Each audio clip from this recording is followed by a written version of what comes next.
In this tutorial, you'll learn how to easily unhide rows in Excel and make the hidden data visible again. So, let's get started.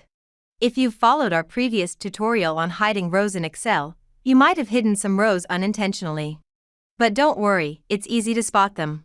Look for a double line among the row headings, or a skipped order of numbers. These are signs that some rows have been hidden.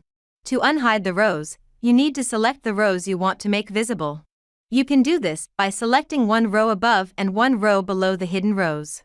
Then, right-click on the selected area and choose the Unhide option.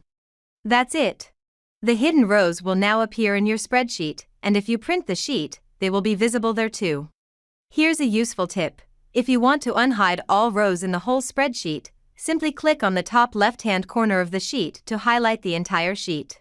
Then, right-click on the row headings and choose the Unhide option. Well done! All the hidden rows in the spreadsheet will become visible. If you found this video tutorial helpful, please give us a like or leave a comment below and watch another video tutorial on how to in 2 minutes.